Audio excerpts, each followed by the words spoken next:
ನನಗೆ ಈ ವಿಡಿಯೋದಲ್ಲಿ NIE ಮೈಸೂರ್ದು ಏನ್ ನಾರ್ತ್ ಕ್ಯಾಂಪಸ್ ಸೌತ್ ಕ್ಯಾಂಪಸ್ ಅನ್ನೋದು ಡಿಫ್ರೆನ್ಸ್ ನ ಸ್ವಲ್ಪ ಹೇಳಿ sir. Nagesh, actually first history ತಿಳ್ಕೋಬೇಕು. NIE ಕಾಲೇಜು 1946 ಅಲ್ಲಿ ಓಪನ್ ಆಗಿರೋದು, ಅಂದ್ರೆ ಬಿಫೋರ್ ದ ಇಂಡಿಪೆಂಡೆನ್ಸ್ ಓಪನ್ ಆಗಿದೆ ಕಾಲೇಜು. ನಂಬರ್ 1 ಕಾಲೇಜ್ ಇನ್ ಮೈಸೂರು. ಓಕೆ, ಇಲ್ಲಿ ಏನಾಗಿತ್ತು ಅಂತಂದ್ರೆ ಒಂದ್ 10 ವರ್ಷ 15 ವರ್ಷದ ಹಿಂದ್ಗಳು ಏನ್ ಮಾಡಿ NIE ಕಾಲೇಜ್ 2 ಅಂತ ಓಪನ್ ಮಾಡ್ತಾರೆ. ಅಂದ್ರೆ NIE ಸಬ್ ಇನ್ನೊಂದು ಕಾಲೇಜ್ ಓಪನ್ ಮಾಡ್ತಾರೆ. NIE 2 ಅಂದ್ರೆ ಮಾನಂದವಾಡಿ ಅಂತ ಒಂದು ರೋಡ್ ಇದೆ, ಮೈಸೂರಿಂದ ಮಾನಂದವಾಡಿಗೆ ಹೋಗೋ ಮೇನ್ ರೋಡ್ ಅಲ್ಲಿ NIE ಕಾಲೇಜ್ ಇದೆ. ಅದು ಹಳೆ ಕಾಲೇಜ್ ಆಕ್ಚುಲಿ 1947 ಅಲ್ಲಿ ಓಪನ್ ಆಗಿರೋದು. ಇವ್ರು ಏನ್ ಮಾಡಿದ್ರೆ NIE 2 ಅಂತ ಅಂದ್ರೆ NIE IT ಅಂತ ಮಾಡಿದ್ದಾರೆ, national institute of engineering technology ಅಂತ NIE 2 ಕಾಲೇಜ್ ಓಪನ್ ಮಾಡ್ಕೊಂಡು ಅದು ಕೂರ್ಗಲ್ ಇಂಡಸ್ಟ್ರಿಯಲ್ ಏರಿಯಾದಲ್ಲಿ ಇತ್ತು. ಓಕೆನಾ. ಈ ಲಾಸ್ಟ್ 2 ಇಯರ್ಸ್ ಏನಾಗಿದೆ, ಅದು ಅವ್ರು ಕ್ಲೋಸ್ ಮಾಡ್ಬಿಟ್ರು ಆ ಕಾಲೇಜ್. ಸೊ ಅಲ್ಲಿ ಇನ್ಫ್ರಾಸ್ಟ್ರಕ್ಚರ್ ಯೂಸ್ ಮಾಡ್ಕೋಬೇಕಲ್ವಾ, ಸುಮ್ಮನೆ ವೇಸ್ಟ್ ಆಗುತ್ತಲ್ವಾ. ಅದಕ್ಕೆ ಏನ್ ಮಾಡಿದಾರೆ ಅಂದ್ರೆ ಸೌತ್ ಕ್ಯಾಂಪಸ್ ಮತ್ತೆ ನಾರ್ತ್ ಕ್ಯಾಂಪಸ್ ಡಿಫ್ರೆನ್ಶಿಯೇಟ್ ಮಾಡ್ಕೊಂಡು ಈ ಸೌತ್ ಕ್ಯಾಂಪಸ್ ಏನ್ ಮಾಡಿದ್ದಾರೆ, ಕೋರ್ ಬ್ರಾಂಚಸ್ ಮುಂದುವರಿಸ್ತಾ ಇದಾರೆ. ಎಕ್ಸಾಂಪಲ್ ಹೇಳ್ಬೇಕಂದ್ರೆ civil, mechanical, electrical and electronics ಮತ್ತೆ ENC ಓಪನ್ ಅಲ್ಲಿದೆ. ಸೌತ್ ಕ್ಯಾಂಪಸ್ ಅಂದ್ರೆ ಹಳೆ ಮುಂಚೆ ಕೋರ್ ಬ್ರಾಂಚಸ್ ಅಲ್ಲಿ CS ಇತ್ತು ಮೊದ್ಲೇ. ಬಟ್ ಇವಾಗ ಏನ್ ಮಾಡಿದಾರೆ, ಅಲ್ಲಿ ಇನ್ಫ್ರಾಸ್ಟ್ರಕ್ಚರ್ ತುಂಬಾ ಚೆನ್ನಾಗಿದೆ. ಇವಾಗ NIE ಹೊಸ ಬಿಲ್ಡಿಂಗ್ಸ್ ಅಲ್ಲ. ಸೊ ಅಲ್ಲೇನ್ ಮಾಡಿದ್ದಾರೆ, ನಾರ್ತ್ ಕ್ಯಾಂಪಸ್ ಅಲ್ಲಿ ಏನ್ ಮಾಡಿದ್ದಾರೆ ಅಂತಂದ್ರೆ IT ರಿಲೇಟೆಡ್ ಕೋರ್ಸ್ ಓಪನ್ ಮಾಡ್ಕೊಂಡಿದ್ದಾರೆ. ಎಕ್ಸಾಂಪಲ್ ಅಲ್ಲಿ ಕಂಪ್ಯೂಟರ್ ಸೈನ್ಸ್ ಇಂಜಿನಿಯರಿಂಗ್ ಓಪನ್ ಮಾಡಿದ್ದಾರೆ, A&M ಓಪನ್ ಮಾಡಿದ್ದಾರೆ, ಅಲ್ಲಿ MCA ಕೂಡ ಇದೆ. ಅಂದ್ರೆ ಆ ಕಾಲೇಜಿನ ಬೇರೆ ಕಾಲೇಜಿನ ಕ್ಲೋಸ್ ಮಾಡಿ ಇದೇ ಕಾಲೇಜಿನ ಎಕ್ಸ್ಟೆನ್ಷನ್ ಒಂದ್ ಸ್ವಲ್ಪ ಬ್ರಾಂಚಸ್ ಅಲ್ಲಿ ಸ್ವಲ್ಪ ಬ್ರಾಂಚಸ್ ಇಲ್ಲಿ ಅಂದ್ರೆ ಇನ್ಫ್ರಾಸ್ಟ್ರಕ್ಚರ್ ಅಂದ್ರೆ ಕಟ್ಬಿಟ್ಟಿದ್ದಾರೆ, ವೇಸ್ಟ್ ಆಗ್ಬಾರ್ದಲ್ಲ ಅನ್ಬಿಟ್ಟು ಏನ್ ಮಾಡ್ತಿದ್ದಾರೆ ಅಂತಂದ್ರೆ ಅಲ್ಲಿ ಯೂಸ್ ಮಾಡ್ತಾ ಇದಾರೆ ಅಷ್ಟೇ. ಅದೇ ತರ ಅಲ್ಲಿಗೇನು ಪ್ರಿನ್ಸಿಪಲ್ ಒಬ್ಬರೇ ಇರ್ತಾರೆ, ಅಂದ್ರೆ ಹಳೆ ಕಾಲೇಜಲ್ಲಿ ವೈಸ್ ಪ್ರಿನ್ಸಿಪಲ್ ಇರ್ತಾರೆ, ಇಲ್ಲಿ ವೈಸ್ ಪ್ರಿನ್ಸಿಪಲ್ ಇರ್ತಾರೆ. ಸೊ ಎರಡು ಕ್ಯಾಂಪಸ್ಗೂ ಒಬ್ಬರೇ ಪ್ರಿನ್ಸಿಪಲ್ ಇರ್ತಾರೆ. ಸೊ ಅಲ್ಲೂ ಮೀಟಿಂಗ್ ಅಟೆಂಡ್ ಮಾಡ್ತಾರೆ, ಇಲ್ಲೂ ಮೀಟಿಂಗ್ ಅಟೆಂಡ್ ಮಾಡ್ತಾರೆ. ಒಬ್ಬ ವೈಸ್ ಪ್ರಿನ್ಸಿಪಲ್ ಇರ್ತಾರೆ, ಎಲ್ಲ ಟೇಕ್ ಕೇರ್ ಮಾಡ್ತಾರೆ. ಸರ್ ಈಗ ಎಷ್ಟು ಡಿಸ್ಟೆನ್ಸ್ ಸರ್, ಈಗ ಬಸ್ ಸ್ಟ್ಯಾಂಡ್ ಇದೆಯಲ್ವಾ ಮೈಸೂರು KSRTC ಬಸ್ ಸ್ಟ್ಯಾಂಡ್ ಇಂದ ಸೊ NIE ಎಷ್ಟು ದೂರ ಆಗುತ್ತೆ, ಎರಡು ಕ್ಯಾಂಪಸ್ಗೂ ಎಷ್ಟು ಡಿಸ್ಟೆನ್ಸ್? ಈಗ ಸೌತ್ ಕ್ಯಾಂಪಸ್ ಫಸ್ಟ್ ಬರೋಣ ಅಂತಂದ್ರೆ ಅದು ಮಾನಂದವಾಡಿ ರೋಡ್ ಅಲ್ಲಿ ಇದೆ.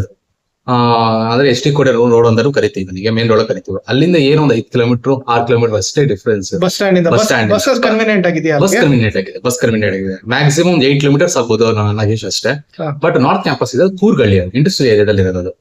ಸೊ ಅಲ್ಲಿಗೆ ಒಂದು 15 ಕಿಲೋಮೀಟರ್ಸ್ ಆಗುತ್ತೆ ಬಸ್. 15 ಕಿಲೋಮೀಟರ್ಸ್ ಆಗುತ್ತೆ. ಸೊ ಅಂದ್ರೆ ಇವ್ರು NIE ಇವರು ಸಪರೇಟ್ ಆಗಿ ಏನಾದ್ರು ಬಸ್ಸಸ್ ಬಿಟ್ಟಿದ್ದಾರೆ? ಖಂಡಿತ ಬಿಟ್ಟಿದ್ದಾರೆ. ಎಲ್ಲಾ ಏರಿಯಾ ಕಡೆಯಿಂದನೂ ಬಸ್ಸಸ್ ಇದೆ ನರೇಶ್ ಅಲ್ಲಿ. ಎಲ್ಲ ಏರಿಯಾದಿಂದನೂ ಬಸ್ಸಸ್ ಇದೆ. ಏನ್ ಚಾರ್ಜ್ ಮಾಡಬಹುದು ಸರ್ ಜನರಲ್ ಆಗಿ? ಈಗ ನಾವು ಮೈಸೂರಲ್ಲೇ ಸ್ಟೇ ಮಾಡೋದ್ರಲ್ಲಿ ಒಂದು 25,000 ಇಲ್ಲ 30,000 ಚಾರ್ಜ್ ಮಾಡಬಹುದು Nagesh per year. College bus ಅಲ್ಲಿ ಓಡಾಡ್ತಾರೆ ಸರ್. ಈಗ ಅದ್ ಹೇಳಿದ್ರಲ್ಲ ನೀವು ನಾರ್ತ್ ಕ್ಯಾಂಪಸ್ಗೆ ನಿಮ್ದು ಮೈಸೂರು ಬಸ್ ಟ್ರಾನ್ಸ್ಪೋರ್ಟೇಶನ್ ಸಿಗುತ್ತಾ? ಆರಾಮ ಬಸ್ ಅಲ್ಲಿ ಓಡಾಡ್ತೀವಿ ಗೌರ್ಮೆಂಟ್ ಬಸ್? ಬಸ್ ಸಿಗುತ್ತೆ ನಾಗೇಶ್. ಏನ್ ಗೊತ್ತಾ, ಇದು ಇನ್ಫೋಸಿಸ್ ತರ ಇರೋದು ಕಾಲೇಜ್. ಇನ್ಫೋಸಿಸ್ ಹತ್ರ ಇನ್ಫೋಸಿಸ್ ಇಂದ ಒಂದು 4 ಕಿಲೋಮೀಟರ್. ಅಂದ್ರೆ ಇನ್ನೊಂದು ನಾರ್ತ್ ಕ್ಯಾಂಪಸ್ ಇದೆಯಲ್ಲ, ಅದು ಬೆಮಲ್ ಇದೆಯಲ್ಲ, ಭಾರತ್ ಅರ್ತ್ ಮೋಸ್ಟ್ ಲಿಮಿಟೆಡ್ ಪಕ್ಕದಲ್ಲೇ ಇರೋದು. Adjacent to the compound of the Bharat earth ಮೋಸ್ಟ್ ಲಿಮಿಟೆಡ್ ಪಕ್ಕದಲ್ಲೇ ನಾರ್ತ್ ಕ್ಯಾಂಪಸ್ ಇರೋದು. ಸೊ ನಿಮ್ಗೆ ಏನಾಗುತ್ತೆ, ಇಲ್ಲ 2 ತರ ಟ್ರಾನ್ಸ್ಪೋರ್ಟೇಷನ್, ಇಲ್ಲ ಕೂರ್ಗಲ್ಲಿವರೆಗೂ ಅದು ಆ ರೋಡ್ ಏನಾಗುತ್ತೆ KRS ಟಚ್ ಆಗುತ್ತೆ. ಸೊ ನಿಮ್ಗೆ ಅಲ್ಲಿ ಬಸ್ಸಸ್ ಕೂಡ ಹೋಗುತ್ತೆ, ಇಲ್ಲ ಆಟೋಸ್ ತುಂಬಾ ಸಿಗುತ್ತೆ. ಸೊ ಕೆಲವರು ಏನ್ ಮಾಡ್ತಾರೆ ಅಂತಂದ್ರೆ ಇನ್ಫೋಸಿಸ್ ಬರ್ತಾರೆ, 116 ಬಸ್ ಅಲ್ಲೂ ಬರ್ತಾರೆ, ಅಲ್ಲಿಂದ ಆಟೋ ಮಾಡ್ಕೊಂಡು ಹೋಗೋರಿದ್ದಾರೆ. ಇಲ್ಲ ಆಮೇಲೆ ಇನ್ನೊಂದು ಏನ್ ಬೇಕು ಅಂದ್ರೆ ಬಸ್ಸಸ್ ಬಿಟ್ಟಿದ್ದಾರೆ. ಕಾಲೇಜಲ್ಲಿ ಬಸ್ಸಸ್ ಇದೆ. ಎಲ್ಲ ಆಕ್ಚುಲಿ ಸ್ಟೂಡೆಂಟ್ಸ್ ಎಲ್ಲ ಬಸ್ಸಲ್ಲೇ ಬರುತ್ತೆ ಇಲ್ಲಿಗೆ. ಅಂದ್ರೆ ಈಗ ಹಾಸ್ಟೆಲ್ ಫೆಸಿಲಿಟಿ ನಾರ್ತ್ ಕ್ಯಾಂಪಸ್ ಅವ್ರಿಗೆ ಸಪರೇಟ್ ಹಾಸ್ಟೆಲ್, ಸೌತ್ ಕ್ಯಾಂಪಸ್ ಅವ್ರಿಗೆ ಸಪರೇಟ್ ಹಾಸ್ಟೆಲ್? ಖಂಡಿತ. ನಾರ್ತ್ ಕ್ಯಾಂಪಸ್ ಅಲ್ಲಿ ಹಾಸ್ಟೆಲ್ ಇದೆ, ಸೌತ್ ಕ್ಯಾಂಪಸ್ ಹಾಸ್ಟೆಲ್ ಇದೆ.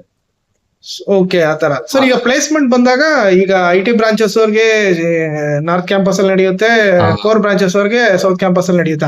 ಆತರ ನಡೀತಾರೆ ನಾಗೇಶ್. ಯಾಕಂದ್ರೆ ಇಂಟರ್ವ್ಯೂ ಬೇರೆ ದಿನ ಇರುತ್ತಲ್ಲ ಪ್ರತಿಯೊಂದು ಬ್ರಾಂಚಸ್. ಸೊ ಎಲ್ಲ ಇದೆ ಆಕ್ಚುಲಿ. ಮಾನಂದವಾಡಿ ರೋಡ್ ಹಳೆ ಕ್ಯಾಂಪಸ್ ಅಲ್ವಾ, ಅಲ್ಲೂ ಕೂಡ ಎಲ್ಲಾ ಫೆಸಿಲಿಟೀಸ್ ಇದೆ, ಇಲ್ಲೂ ಕೂಡ ಎಲ್ಲಾ ಫೆಸಿಲಿಟೀಸ್ ಇದೆ. ಅವ್ರಿಗೆ ಎಲ್ಲೆಲ್ಲಿ ಬೇಕಲ್ಲ ಮಾಡ್ಕೋತಾರೆ. ಸರ್ ಈಗ NIE ಅಡ್ಮಿಷನ್ ತಗೋಬೇಕಾದ್ರೆ ಏನ್ ಸರ್ ಪ್ರೊಸೀಜರ್? ಯಾವ್ರಿ ಸರ್? ಅದು ಮಾಮೂಲಿ ಹಳೆ ವಿಡಿಯೋ ಹೇಳ್ದಂಗೆ ಇಲ್ಲೂ ಕೂಡ 3 ತರ ಅಡ್ಮಿಷನ್ಸ್ ಇರುತ್ತೆ. ಒಂದು KCET, ಒಂದು CE, ಒಂದು ಕಾಮೆಡ್ಗೆ ಮತ್ತೆ ಮ್ಯಾನೇಜ್ಮೆಂಟ್.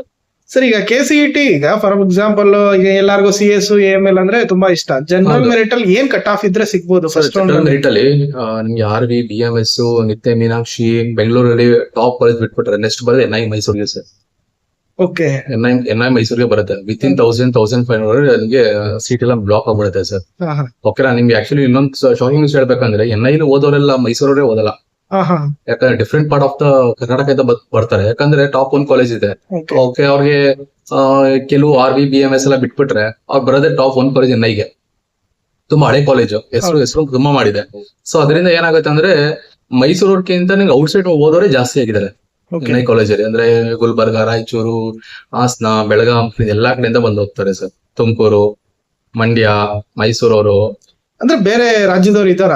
ಬೇರೆ ರಾಜ್ಯದವ್ರು ಇದಾರೆ. ಬೇರೆ ರಾಜ್ಯದವರು ಇದಾರೆ. ಅಂದ್ರೆ ಅದು ಅವರೆಲ್ಲ ಇದಕ್ ಬರ್ತಾರೆ ಸರ್, ಮ್ಯಾನೇಜ್ಮೆಂಟ್ ಕೋಟಾದಿಂದ ಬರ್ತಾರೆ. ಕಾಮಿಡಿಯಿಂದ ಬರೋ ಚಾನ್ಸಸ್ ಇರುತ್ತೆ. ಸೊ ಮ್ಯಾನೇಜ್ಮೆಂಟ್ ಏನಾಗ್ಬೋದು ಸರ್ ಇನ್ ಕೇಸ್ ನಾವು ಕಾಲೇಜಿನ ಡೈರೆಕ್ಟ್ ಆಗಿ ಕಾಂಟ್ಯಾಕ್ಟ್ ಅಲ್ಲ ಒಂದು ಐಡಿಯಾ ಹೇಳಿ. ಸರ್ ಇಲ್ಲ, ಇದು ಟಾಪ್ ಒನ್ ಕಾಲೇಜು. ತುಂಬಾ ಹಳೆ ಕಾಲೇಜ್ ಸರ್. ಇದು ತುಂಬಾ ದೊಡ್ಡ ಟ್ರಸ್ಟ್ ಇದು. Okay. ಹತ್ರ ಒಂದ್ 100 ಜನ ಟ್ರಸ್ಟ್ ಮೆಂಬರ್ಸ್ ಇದ್ದಾರೆ. ಸೊ ಅದ್ರ ಬಗ್ಗೆ ಡಿಸ್ಕ್ಲೋಸ್ ಏನು ಮಾಡಕ್ಕಾಗಲ್ಲ. ಏನೋ 5 ರಿಂದ 6 ಲಕ್ಷ ಮಿನಿಮಮ್ ಇರುತ್ತೆ. ಚಾನ್ಸೇ ಇಲ್ಲ. 5 ರಿಂದ 6 ಲಕ್ಷಕ್ಕೆ ಯಾವ್ದೇ ಕೂಡ ಮ್ಯಾನೇಜ್ಮೆಂಟ್ ಸಿಗಲ್ಲ. ಐಟಿ ಬ್ರಾಂಚಸ್ ಬ್ರಾಂಚಸ್ ಖಂಡಿತ ಸಿಗಲ್ಲ ಸರ್. ಇನ್ನೂ ಜಾಸ್ತಿ ಇರುತ್ತೆ. ಮೋರ್ ದನ್ 10 lakhs ಮೇಲೆ ಹೋಗ್ಬೋದು ಚಾನ್ಸಸ್ ಇರುತ್ತೆ. ಯಾಕಂತಂದ್ರೆ ಹಳೆ ಕಾಲೇಜ್ ಸರ್ ಇದು. ಬಿಫೋರ್ ಇಂಡಿಪೆಂಡೆನ್ಸ್ ಓಪನ್ ಆಗಿರೋ ಕಾಲೇಜ್ ಇದು. ಸರ್ ಈಗ ಓಕೆ ಸರ್, ಈಗ ಲಾಸ್ಟ್ ವಿದ್ಯಾವರ್ಧಕ ಬಗ್ಗೆ ಮಾತಾಡ್ಬೇಕಾದಾಗ ನೀವು ವಿದ್ಯಾವರ್ಧಕ ನಂಬರ್ 1 ಆಗಿದೆ ಮೈಸೂರಲ್ಲಿ ಅಂತ ಹೇಳಿದ್ರಿ. ಹೌದು. ಸೊ ಈಗ ನೋಡಿದ್ರೆ NI ಬಗ್ಗೆ ಮಾತಾಡ್ಬೇಕಾದ್ರೆ NI ನಂಬರ್ 1 ಅಂತ ಹೇಳ್ತಿದ್ರಿ ಸರ್. ಏನ್ ಗೊತ್ತಾ, ಇದು ಹೆಂಗಾಗ್ತಿದೆ ಅಂತಂದ್ರೆ NI ಏನಾಗಿದೆ ಅಂತಂದ್ರೆ 1946 ಅಲ್ಲಿ ಓಪನ್ ಆಗಿದೆ. ಸೊ ಅದಕ್ಕೆ ಟಕ್ಕರ್ ಕೊಡ್ತಾ ಇರೋದು ವಿದ್ಯಾವರ್ಧಕ ಅಷ್ಟೇ.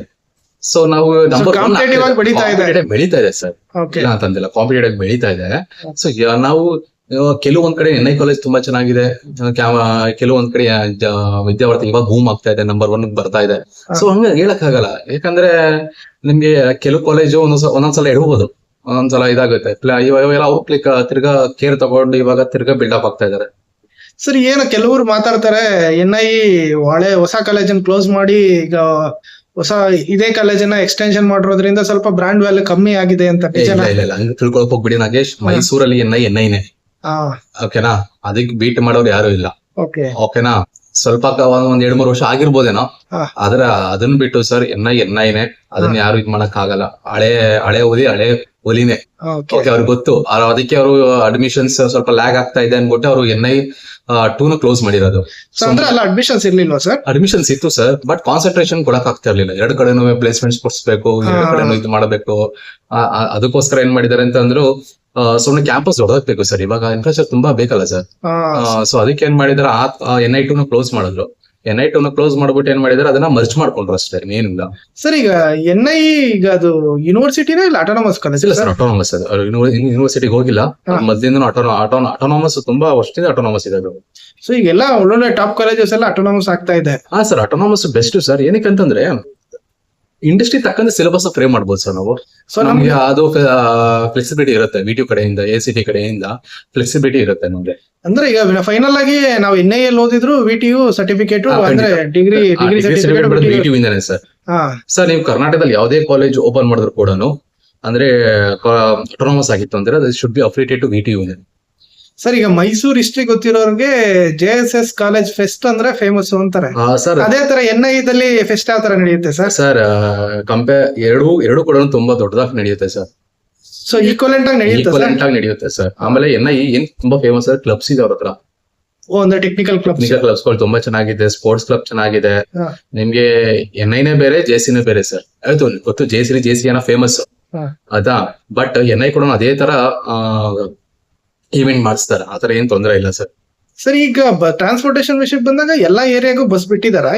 ಖಂಡಿತ ಎಲ್ಲಾ ಏರಿಯಾದಲ್ಲೂ ಬಸ್ ಫೆಸಿಲಿಟೀಸ್ ಇದ್ದೇ ಇರುತ್ತೆ. ಆಮೇಲೆ ಹೇಳ್ಬೇಕು ಅಂದ್ರೆ ನಾಗೇಶ್, ಇದು ಮೈಸೂರಲ್ಲಿ ಏನಾಗಿದೆ ಅಂತಂದ್ರೆ ಹುಡುಗರು ಜಾಸ್ತಿ ಬಸ್ಗಿಂತ ಬೈಕಲ್ ಬರೋರೇ ಜಾಸ್ತಿ, ಓನ್ ವೆಹಿಕಲ್ಸ್ ಬರೋರೇ ಜಾಸ್ತಿ ಇದಾರೆ. ಅಂದ್ರೆ ಟ್ರಾಫಿಕ್ ಕಮ್ಮಿ ಇರುತ್ತೆ, ಎಲ್ ಬೇಕು ರೀಚ್ ಆಗ್ಬೋದು, ಅಂತದ್ ಏನ್ ತೊಂದರೆ ಇರಲ್ಲ. ಆಮೇಲೆ ಎಲ್ಲಾರು ಇವಾಗ ಸ್ವಲ್ಪ ಹುಡುಗಿರು ಮಾತ್ರ ಬಸ್ಸಸ್ ಬರ್ತಾರೆ. ಮಿಕ್ಕವರೆಲ್ಲ ಆಕ್ಚುಲಿ ಓನ್ ವೆಹಿಕಲ್ಸ್ ಎಲ್ಲ ಬರೋರು ಜಾಸ್ತಿ. ಆಮೇಲೆ ಸಿಟಿ ಸೆಂಟ್ರಲ್ ಇದೆ, ಅಂತದ್ ಏನ್ ದೂರನಿಲ್ಲ. ಆಮೇಲೆ ಈಗ IT ಬ್ರಾಂಚಸ್ ಈಗ ಫಸ್ಟ್ ಇಯರ್ ಕ್ಲಾಸಸ್ ಎಲ್ಲ ನಡೆಯುತ್ತೆ ಸರ್? 2 ಕಡೆನೂ ನಡೆಯುತ್ತೆ. ಸೊ ಅಂದ್ರೆ related to branch, core branch ಎಲ್ಲ ಸೌತ್ ಕ್ಯಾಂಪಸ್ ಅಲ್ಲೂ ನಿಮ್ಗೆ ಬೇಸಿಕ್ ಸೈನ್ಸ್ ಕ್ಲಾಸಸ್ ನಡೆಯುತ್ತದೆ. ನಾರ್ತ್ ಕ್ಯಾಂಪಸ್ ಅಲ್ಲೂ ಬೇಸಿಕ್ ಸೈನ್ಸ್ ಕ್ಲಾಸಸ್ ನಡೆಯುತ್ತೆ. ಓಕೆ, ಅಂದ್ರೆ ಈಗ ನಮ್ಗೆ ನಾನು ಕೋರ್ ಬ್ರಾಂಚಸ್ ಅವ್ರಿಗೆ ಪ್ಲೇಸ್ಮೆಂಟ್ ಅಲ್ಲಿ ಕಡಿಮೆ ಮಾಡೋದು ಚಾನ್ಸ್ ಇಲ್ಲ. ಆತರ ಯಾವ್ದೇ ತರ ಕೂಡ ಡಿಸ್ಕ್ರಿಮಿನೇಷನ್ ಇಲ್ಲ. 2 ಕಡೆನೂ ಒಂದು ಪ್ಲೇಸ್ಮೆಂಟ್ಸ್ ಬಂದೇ ಇರುತ್ತೆ. ಸರ್, ಏನ್ ಸರ್ ಅಡ್ವಾಂಟೇಜ್ NI ಸೇರಿದ್ರೆ? ಸರ್, NI ಸೇರಿದ್ರೆ ಒಂದೇ advantage, brand. NI brand sir. ಆಮೇಲೆ ಅಲ್ಯೂಮಿನಿ ತುಂಬಾ ಸ್ಟ್ರಾಂಗ್ ಇದಾರೆ ಸರ್ ಅವರು. ಸರ್, ಹೌದಾ? ಯಾರೋ ಹೇಳಿದ್ರು ನನಗೆ ಇವರು ಟ್ರಸ್ಟಿ ಅಂತ. ಟ್ರಸ್ಟಿ ಅಲ್ಲ, ಇನ್ಫೋಸಿಸ್ ನಾರಾಯಣ ಮೂರ್ತಿ ಅವರು ಬೋರ್ಡ್ ಮೆಂಬರ್ ಒಬ್ರು ಇದಾರೆ ಸರ್. ಬೋರ್ಡ್ ಮೆಂಬರ್ ಒಬ್ರು ಇದಾರೆ. ನನ್ಗೆ ಗೊತ್ತಿರೋ ಮಾಹಿತಿ ಪ್ರಕಾರ ಅವರು ಒಂದು ಬಿಲ್ಡಿಂಗ್ ಕಟ್ಸ್ಕೊಟ್ಟಿದ್ದಾರೆ, ಎಲೆಕ್ಟ್ರಾನಿಕ್ಸ್ ಅಂಡ್ ಕಮ್ಯುನಿಕೇಶನ್ ಬಿಲ್ಡಿಂಗ್ ಏನೋ NI ಸೌತ್ ಕ್ಯಾಂಪಸ್ ಅಲ್ಲಿ, ಅಂದ್ರೆ ಹಳೆ ಕ್ಯಾಂಪಸ್ ಅಲ್ಲಿ ಒಂದು ಬಿಲ್ಡಿಂಗ್ ಕಟ್ಸ್ಕೊಟ್ಟಿದ್ದಾರೆ. ಸೊ ಅವರೆಲ್ಲ ಬಂದ್ಮೇಲೆ ಸ್ವಲ್ಪ ಕಾಲೇಜ್ ಎಲ್ಲ ಚೇಂಜ್ ಆಗಿದೆ ಸರ್. ಇಂಪ್ರೂವ್ ಆಗಿದೆ. ಇಂಪ್ರೂವ್ ಆಗಿದೆ. ಒಬೇಸ್ ಅವರು ಇನ್ಫೋಸಿಸ್ ಅಲ್ಲಿ ಬೋರ್ಡ್ ಮೆಂಬರ್ ಇರ್ತಾರೆ ಅಂತ ಅವರು ಆಬ್ವಿಯಸ್ಲಿ ಪ್ಲೇಸ್ಮೆಂಟ್ ಬರುತ್ತೆ ಇನ್ಫೋಸಿಸ್ ಕಡೆಯಿಂದ ಅಲ್ಲಿಗೆ. ಇನ್ಫೋಸಿಸ್ ಚಾನ್ಸಸ್ ಇರುತ್ತೆ. ಸೊ ಐಟಿ ಬ್ರಾಂಚಸ್ ಅವ್ರಿಗೆ ಡಿಮ್ಯಾಂಡ್ ಅಂತ ಅದಕ್ಕೆ ಡಿಮ್ಯಾಂಡ್ ಜಾಸ್ತಿ ಇರುತ್ತೆ. ಹೌದು. ಇನ್ ಕೇಸ್ ಏನಾದ್ರು NI ಸೇರ್ಬಾರ್ದು ಅಂದ್ರೆ ಏನ್ ರೀಸನ್ ಸರ್? ಸರ್ ಯಾವುದೇ ತರ ರೀಸನ್ಸ್ ಹೇಳಕ್ಕಾಗಲ್ಲ. NI ಸರ್ ಹೇಳಿರ್ಬೋದು ಹಳೆ ವಿಡಿಯೋ ಇಲ್ಲ ಒಂದ್ ರೀಸನ್ ಇದೆ ಸರ್. ನಿಮ್ದು ಏನಾದ್ರು ರ್ಯಾಂಕ್ ಜಾಸ್ತಿ ಇದ್ರೆ KCET ಸೀಟ್ ಸಿಗಲ್ಲ, ಅದರಿಂದ ನೀವು ಸೇರಂಗಿಲ್ಲ ಅಂತ ಹೇಳ್ಬೋದು. ಅಷ್ಟೇ ಅದೊಂದೇ ರೀಸನ್. ಯಾರ್ಯಾರು ನಿಮ್ಗೆ NI ಅಲ್ಲಿ ಓದಬೇಕು, ಒಳ್ಳೆ ಪ್ಲೇಸ್ಮೆಂಟ್ ಆಗ್ಬೇಕು ಅಂದ್ರೆ ಮ್ಯಾನೇಜ್ಮೆಂಟ್ ಮನೇಲಿ ಅಫೋರ್ಡಬಲ್ ಆದ್ರೆ ಮ್ಯಾನೇಜ್ಮೆಂಟ್ ಸೀಟ್ಗೆ ಹೋಗಿ ನಿಮ್ಗೆ ಏನಾದ್ರು ಒಳ್ಳೆ ರ್ಯಾಂಕಿಂಗ್ ಇತ್ತು ವಿತಿನ್ 1,000 1,500 ಇತ್ತು ಅಂತಾರೆ 1,500 ತುಂಬಾ ಕಷ್ಟನೇ. ವಿತಿನ್ 1,000 ರ್ಯಾಂಕಿಂಗ್ ಸಿಕ್ತು ಅಂತಂದ್ರೆ ಖಂಡಿತ NI ಚಾಯ್ಸ್ ಮಾಡ್ಬೋದು, ಆರಾಮಾಗಿ ಮಾಡ್ಬೋದು. ಈಕ್ವಲೆಂಟ್ ಆಗಿದೆ.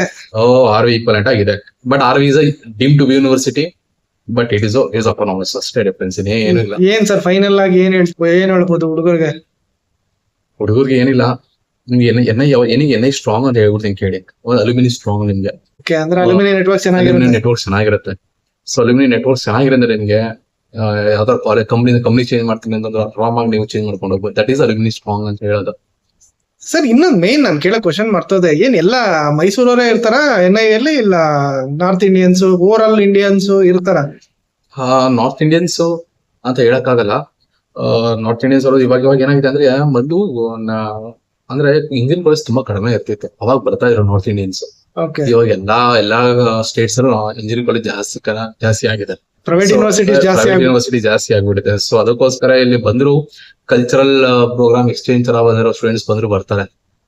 ಆಲ್ಮೋಸ್ಟ್ ನಾ ಹೇಳ್ದಂಗೆ different part of the Karnataka students ಇರ್ತಾರೆ sir, not only for Mysoreans ಇಲ್ಲಿ. ಸೊ ನಾನು ಹೇಳ್ದಂಗೆ NI, JC ಮತ್ತೆ ವಿದ್ಯಾವರ್ಧಕ ಈ 3 ಕಾಲೇಜ್ ಇದೆಯಲ್ಲ, ಈ 3 college all parts of the Karnataka students ಬರ್ತಾರೆ. ಈ 3 ನೀವ್ ಹೇಳೋ ತರ 3 top colleges only not for only for ಮೈಸೂರಿಯನ್ಸ್, it is for all for Karnataka. Okay sir, thank you for information. Okay, thank you Nagesh.